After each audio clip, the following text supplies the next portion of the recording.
Imagine waking up tomorrow and the agonizing pain of your worst breakup is simply gone. No lingering heartbreak, no recurring intrusive thoughts about a toxic ex, or the sting of a massive personal failure. Just a clean slate.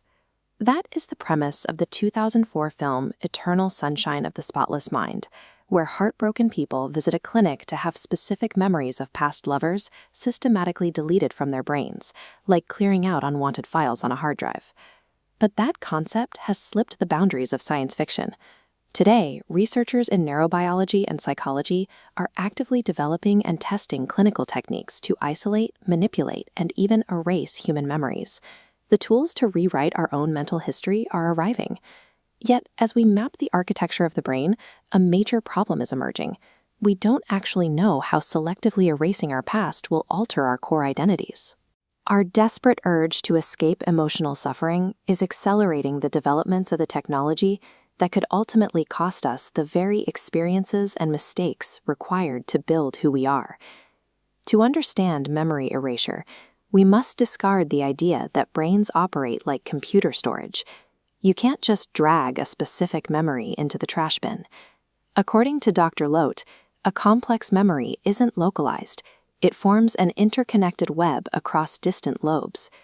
These glowing nodes are factual data, times, locations, faces. Targeting every node triggers widespread trauma, inflicting severe brain damage and compromising structural integrity. Because the raw data of a memory is deeply woven into our neurological hardware, scientists leave the facts intact. Instead of deleting the event, they are learning how to target the emotions attached to it. This approach focuses on changing a memory's emotional valence. You still remember exactly what happened, but the intense fears, anxiety, or grief that once accompanied it are stripped away. One major breakthrough comes in the form of a common blood pressure medication called propranolol. When a person recalls a past event, their brain reactivates and rewrites that memory, a vulnerable process called reconsolidation. Propranolol chemically interrupts this rewriting phase. Right now, doctors are prescribing this drug to veterans and trauma survivors in clinical settings. By taking propranolol while actively recalling their most traumatic experiences, patients can physically dampen their body's severe fear response, neutralizing the pain over time. But chemistry is not the only tool available to us. Researchers are proving they can hack the emotional valence of our memories entirely while we sleep. This split-screen chart visualizes a sleep study linking negative words to upsetting images. As participants entered deep sleep, scientists played sounds linked to positive imagery. These audio cues altered internal associations, smoothing jagged brainwave spikes to overwrite the negative memory. If memories are this malleable, the human mind does not keep a permanent record of the past. It is an open, editable system, highly vulnerable to external manipulation. That vulnerability opens the door to a deeply unsettling possibility. As artificial intelligence advances, the capability to synthesize and implant highly realistic, entirely fabricated memories is moving closer to reality. Introducing fake memories triggers an extreme psychological condition known as cognitive dissonance. This happens when the artificial experiences implanted in your mind violently clash with the physical evidence of the world around you. This psychological friction creates a tangible biological toll.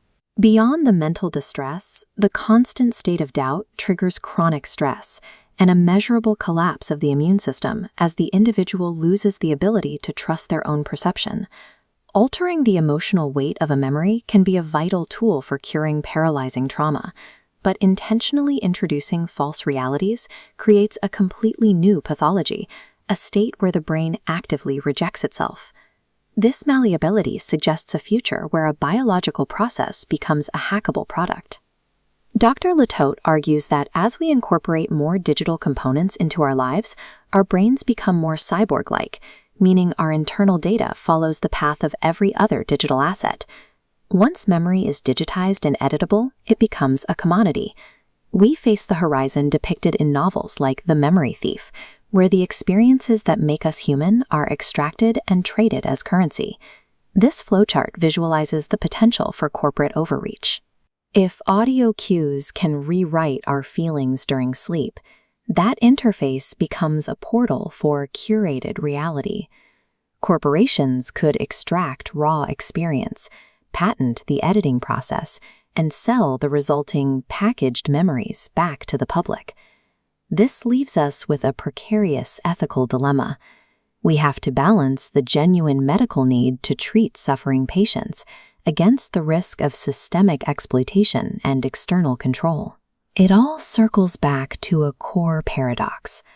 Identity is the sum of a lifetime of data. We are the products of our successes, but the lessons learned from our most painful failures are what provide the brain its vital internal compass. If we choose to erase the sting of our everyday failures and heartbreaks, we strip away the friction that forces us to learn, adapt, and grow. Ultimately, the true cost of a spotless mind is the erasure of the self.